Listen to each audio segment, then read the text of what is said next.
ஒரு திருட்டு பயலே திருடுறது தப்புங்க அப்படின்னு சொல்லி பாடம் எடுத்தா நமக்கு எவ்வளோ கடுப்பாக இருக்கும். அந்த மாதிரியான ஒரு கடுப்பேற்றுற வேலையை தான் நடிகர் விஜய் இன்னைக்கு செஞ்சிருக்கிறாரு. அவர் என்ன சொல்லியிருக்கிறாரு, அவர் என்ன திருட்ட பண்ணாரு அப்படிங்கிறத தான் இந்த வீடியோவில் பார்க்க போகிறோம்.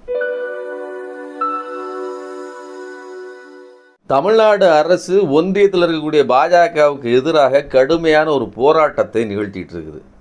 அது பல்வேறு விதங்களில் பாதிப்பை தமிழ்நாடு அடைந்து கொண்டிருக்கிறது. அதனால் ஒவ்வொரு விஷயத்துக்காக போராடிட்டு இருக்கு திமுக. குறிப்பாக மும்மொழி கொள்கைங்கிற இந்த இந்திக்கும் எதிராக போராடுவது, அப்புறம் அவர்கள் அந்த புதிய கல்விக் கொள்கைன்னு கொண்டு வந்திருக்கிற கல்வி திட்டத்துக்கு எதிராக போராடுவது, அப்புறம் டீலிமிட்டேஷன் சொல்கிற அந்த தொகுதி மறுவரையறை, நம்மளுடைய அதிகாரத்தை எல்லாம் பிடுங்குகிற செயல், அவங்க போட்டிருக்கிற ஒரு சதி திட்டம், அதுக்காக போராடுவது, நிதிகளை தராமல் நிறுத்தி வைத்திருக்கிற வேலை, அதையெல்லாம் எதிர்த்து போராடுவது, இப்படி தொடர்ந்து ஒரு மிகப்பெரிய சவாலை சந்தித்து கொண்டிருக்கிறது தமிழ்நாடு அரசு. இதுக்கு மத்தியில் சிறந்த ஒரு ஆட்சியும் செய்து கொண்டிருக்கிறார்கள். இந்தியாவே பாராட்டுகிற, மக்கள் பாராட்டுகிற ஒரு பட்ஜெட்டையும் போட்டு வச்சுருக்காங்க. இப்போ இவர்களை எப்படியாவது வீழ்த்தணும் அப்படின்னு சொல்லி திட்டமிட்டு இயங்கி கொண்டிருக்கிறது பாஜக. அதுக்கு அவங்ககிட்ட இருக்கக்கூடிய ஒரே ஆயுதம் இந்த என்ஃபோர்ஸ்மெண்ட் டைரக்டரேட், இடின்னு சொல்லக்கூடிய அமலாக்கத்துறை, அதுபோக வருமான வரித்துறை, இதுகளை வச்சு தான் எல்லாரையும் கடிவாளம் போட்டு நிறுத்த முடியும். பாஜக ஊழல் லஞ்சம் அப்படிங்கிற அந்த குற்றச்சாட்டுகளை வைத்துத்தான் எந்த ஒரு நபரையும் மிரட்டும் படிய வைக்கும். இப்போ இந்த மாதிரி ஒரு மிகப்பெரிய மிரட்டலை, அச்சுறுத்தலை எல்லா நபர்களும் சந்திக்கிறாங்க. தமிழ்நாட்டில் இருக்கக்கூடிய எல்லா அரசியல் கட்சியை சேர்ந்தவர்களும் இந்த நெருக்கடிகளை சந்திக்கிறார்கள். அதனால் இவர்கள் எல்லாம் யோக்கியர்கள், அப்பழுக்கற்றவர்கள், நியாயமானவர்கள் அப்படின்னு நாம் பேசுவதற்கு வரல. இந்த யோக்கியரை பற்றி பேசுவதற்கு பாஜகவுக்கு எளியளவு கூட தகுதி கிடையாது. ஏன்னா முழுக்க முழுக்க ஒட்டுமொத்த ஊழலின் ஊற்று கண்ணாக இருப்பது இந்த பாஜக. ஊழலையே சட்டபூர்வமாக மாற்றி அவர்களுடைய அந்த பிஎம் கேர் ஃபண்டுங்கிற அந்த பணத்தை நேரடியாக வசூல் செய்து ஒரு ப்ரைவேட் ஃபண்டு லிமிட்டடை வச்சு அந்த பணத்தை உள்ளே வாங்கி போட்டுக்கிடுது. தேர்தல் பத்திரங்கள் மூலமாக 15,000 கோடி அளவிற்கான பணத்தை வாங்கி வாரி சுருட்டி கொள்வது, இப்படி எம்எல்ஏக்களை வாங்குகிற அளவிற்கு, ஆட்சியையே கைப்பற்றுகிற அளவிற்கு கோடிக்கணக்கில் பணம் கொட்டி கிடக்கிற ஒரு இடமாக பாஜக இருக்குது. அப்போது ஊழல் பாஜகவுக்கு தெரியாமல் பாஜக செய்யாத ஒரு ஊழலை மற்ற கட்சிகள் செய்துவிட முடியாது. பணம் புழங்குகிற இடம், அதை கட்டுப்படுத்துவதற்கு முழுமையான சரியான அரச கட்டமைப்பு இல்லாத ஒரு இடத்தில் கண்டிப்பாக ஊழல் நடக்கும். அப்போ இந்த முதலாளித்துவமே ஊழலுக்கு ஊக்குவிக்கிற தன்மையோடு அது இருக்குது. அதை நீங்கள் ஆராய்ச்சி பண்ணி போனீங்கன்னா அது ரொம்ப பெரிய சப்ஜெக்ட். ஆனால் அதில் ஒரு குறிப்பிட்ட கட்சி இவர்கள் தான் குற்றம் செய்கிறார்கள், இவர்கள் தான் தப்பு பண்ணுறாங்க அப்படின்னு சொல்வது என்பது ஏற்கனவே ஊழலை செய்து கொண்டிருக்கிற அல்லது அதை பெரிய அளவில் நிகழ்த்தி கொண்டிருக்கிற நபர்கள் தப்பித்துக் கொள்வதற்கான ஒரு வழி அப்படின்னு தான் நம்ம பார்க்கணும். நீங்கள் கெஜ்ரிவால் மேலே ஊழல் குற்றச்சாட்டு வச்சாங்க. அவர் எந்த வழியாக வந்தார்? அவரே ஊழல் தான் இந்த நாட்டின் பிரச்சனை, அதை நான் ஒழிக்க வந்தவன்னு சொல்லி வந்தார்.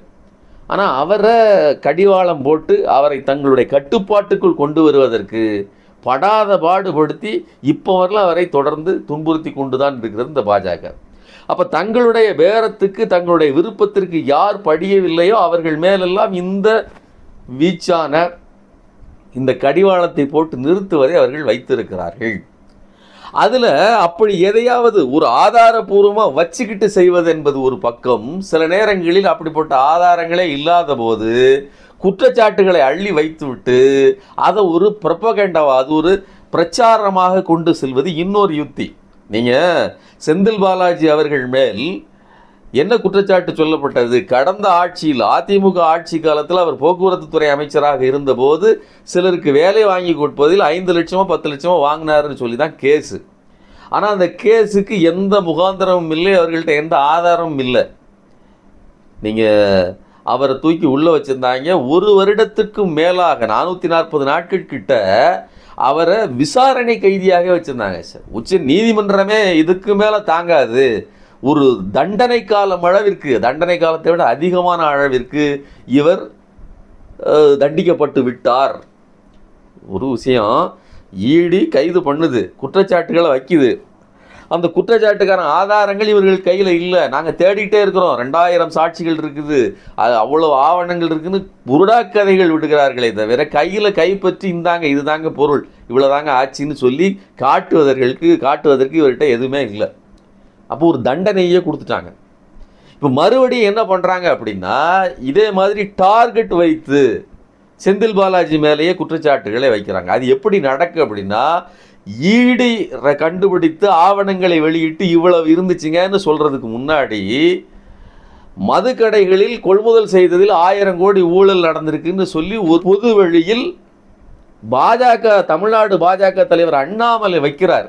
அதுக்கு பிறகு ஈடி போய் ஆய்வு பண்ணுது. ஆய்வு பண்ணிட்டு கரெக்டாக அவர்களும் இந்த மாதிரி 1000 கோடி அளவிற்கு பணம் பிடிக்கப்பட்டிருக்குது அப்படின்னு சொல்லி ஒரு உருட்டுறாங்க. இப்போ கரெக்டாக புரிஞ்சுக்கணும், பிடிச்சிட்டு 1000 கோடின்னு சொல்கிறது ஒரு பக்கம், சொன்னதுக்கு ஆவணங்களை வைத்து நிரூபிப்பது என்பது இன்னொரு பக்கம்.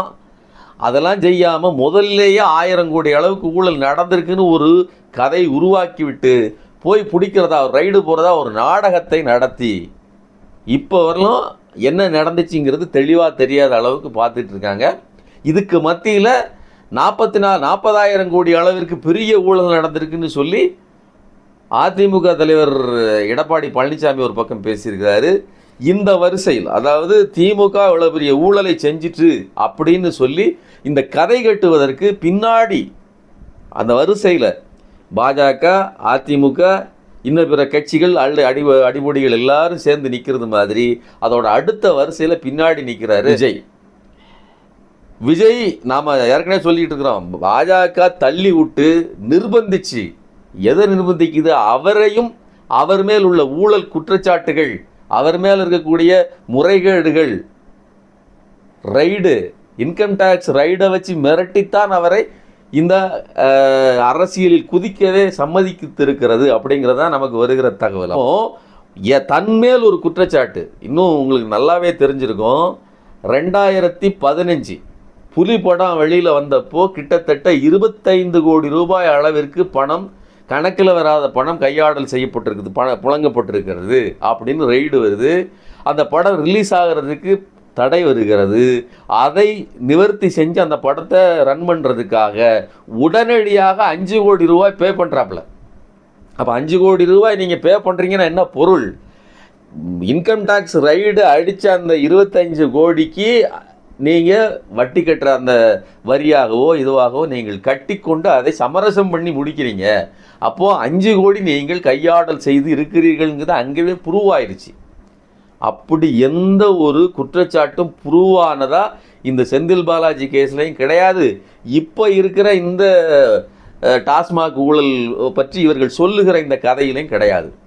இன்னும் கூடுதலாக சொல்கிறதா இருந்தால், இவர்கள் போய் ஆராய்ச்சி செஞ்சதில் வெறும் 4 லட்சம் ரூபாய் அவர்கள், அதுவும் வேலையாட்களுக்கு சம்பளம் கொடுப்பதற்காக வைத்திருந்த காசே தவிர வேற எந்த பணத்தையும் இவர்களால் பிடிக்க முடியவில்லை. இன்னும் கூடுதலாக இந்த டாஸ்மாக் விவகாரத்தில் இவர்கள் டெண்டரில் முறைகேடுங்கிறாங்க, பாட்டில் வாங்குவதில் டெண்டர் விட்டதில் முறைகேடுங்கிறாங்க, பாட்டிலை விற்றதில் முறைகேடுங்கிறாங்க, அப்புறம் இடங்களை மாற்றி ஊழியர்களை வேலைக்கு அமர்த்திட்டு மாற்றி விடுறதுக்கு, அதுக்கு டிரான்ஸ்ஃபர் பண்ணுறதுக்கு காசு வாங்கினதா சொல்கிறாங்க. இப்படி பல்வேறு குற்றச்சாட்டுகள் இருக்குது. இப்போ இத்தனை குற்றச்சாட்டுகளிலேயும் ஏதாவது ஒன்றையாவது இவர்களால் நிறுவ முடிஞ்சன கிடையாது. 40 கேஸுகள் கிட்ட ஒரு பழைய கேஸ், அதாவது 37 கேஸ் நத்தம் விஸ்வநாதன் காலத்தில் அதிமுக ஆட்சி காலத்தில் போடப்பட்ட சின்ன அந்தந்த இடத்துல நடந்த பிரச்சனைகள் குறித்த கேஸை எல்லாம் உருட்டி திரட்டி இதையெல்லாம் இந்த டாஸ்மாக் நிறுவனம் தான் செய்திருக்கிறது. அது இவங்க கையில், இன்னைக்கு செந்தில் பாலாஜி கையில் இருக்குன்னு சொல்லி அவர் மேல் இந்த குற்றத்தை தூக்கி அப்படி இப்படி சுற்றி கொண்டாந்து இவர் மேல் வைக்கிறதுக்கான ஏற்பாடை பண்ணியிருக்கிறார்கள். அதுவும் கூட நிற்காது. இப்படிப்பட்ட நிலையில் இருக்கக்கூடிய இது முழுக்க பொலிட்டிக்கல் ரீசன், ஒரு அரசியல் காரணத்திற்காக ஒரு கட்சியை அழிக்க வேண்டும். அது மக்கள் பிரதிநிதியாக இருக்கிறது, மக்களுக்கான விஷயத்தை பேசுகிறது, மக்களுக்காக போராடுகிறது, அவர்களை ஒடுக்கணுங்கிறதுக்காக இந்த வேலையை செஞ்சிட்டு இருக்காங்க. விஜயை பொறுத்தவரையிலும் ரோல்ஸ் ராய்ஸ் காரு 2012 வாக்கில் வாங்கின காருக்கு வரி கட்டலை. அப்புறம் 2017 அந்த கேஸ் வருது. ஆரம்பத்தில் ஒரு 7 லட்ச ரூபா கட்டுறாரு. அதுக்கப்புறம் 33 லட்ச ரூபா வரி மொத்தத்தையும் கட்டாமல் இருந்ததுக்கு வட்டி கிட்டி எல்லாம் போட்டு 37 லட்ச ரூபா கட்டி தான் பைசல் பண்ணிட்டு வர்றாரு. அப்போது வரி கட்ட வேண்டிய வரியை கட்டாமல் ஏய்க்கிற பழக்கம் இந்த விஜய்க்கு உண்டு. ஆனால் அதையெல்லாம் ஒரு டூலாக பயன்படுத்தி மிரட்டுகிறது யார் அப்படின்னா ஒன்றியத்தில் இருக்கக்கூடிய பாஜக. உண்மையிலேயே இவர்களுக்கு சூடு சொரணை இருந்தால் தொடர்ந்து இவர்கள் பாஜகவுக்கு எதிராக போராடணும். ஒன்று. இன்னொன்று, இவங்களுக்கு தனிப்பட்ட பிரச்சனை இருக்குது, இவர்களுக்கு பணம் சம்பாதிச்சிட்டாங்க, கொளுத்துட்டாங்க, அதனால் இவர்களுக்கு பிரச்சனை இருக்குது, இதனால் பேசுகிறாங்கன்னு சொன்னால் கூட இவர்கள் செய்கிற இந்த வேலை இருக்கு இல்லையா, அது என்னவா இருக்குன்னா, இந்தியாவிலேயே கிரைம் ரேட் அதிகமாக இருக்கிற, பெண்களுக்கு எதிராக கிரைம் ரேட் அதிகமாக இருக்கிற உத்தரப்பிரதேசத்தை பாஜக ஆளுது, மத்திய பிரதேசத்தை பாஜக ஆளுது. அப்போ அப்படிப்பட்ட இடத்தை விட்டுட்டு தமிழ்நாடு அமைதி பூங்காவாக பெண்களுக்கு பாதுகாப்பான ஒரு மாநிலமாக இருக்குது, அதை குறை சொல்லுவது, அதுதான் மோசமான நிலைமையில் இருக்குன்னு பேசணும்ல. அது இந்த விஜய் செய்கிறார், அதை இந்த எடப்பாடி செய்கிறாரு. அதே மாதிரி தமிழ்நாடு ஊழல் நிறைந்த மாநிலமாக இருக்குது அப்படின்னு ஒரு பொய்யான எந்த தரவுகளுமே இல்லாத இந்தியா முழுவதும் எடுத்தீங்கன்னா தமிழ்நாடு அப்படிப்பட்ட இடத்துல இல்லை. அதை விட மோசமான நிலைமையில், மிக மிக மோசமான நிலையில் பாஜக ஆளுகிற மாநிலங்கள் தான் இருக்குது. ஆனால் அதையெல்லாம் மறைத்து விட்டு தமிழ்நாட்டை இந்த இடத்துல கொண்டு போய் வைக்கிறது இல்லையா, தன்னுடைய சொந்த லாபத்துக்காக தமிழ்நாட்டையும் தமிழ்நாட்டு மக்களையும் கேடிகளாகவும் பொறுக்கிகளாகவும் ஊழல்வாதிகளாகவும் ஊழலில் நிறைந்திருக்கிற ஒரு அரசியல் சூழல் கொண்ட மாநிலமாகவும் சொல்வதுங்கிறதே தமிழ்நாட்டை அசிங்கப்படுத்துகிற ஒரு செயல். இப்போ இவர்களுடைய ஈனத்தனமான பொழைப்புக்காக இப்படி மக்களின் தன்மானத்தை இழிவுபடுத்துவதற்கு தயாராக இருக்கிற தற்குறி அயோக்கியர்கள் இவர்கள் அப்படிங்கிறத நான் பதிவு செய்ய விரும்புகிறேன். நன்றி, வணக்கம்.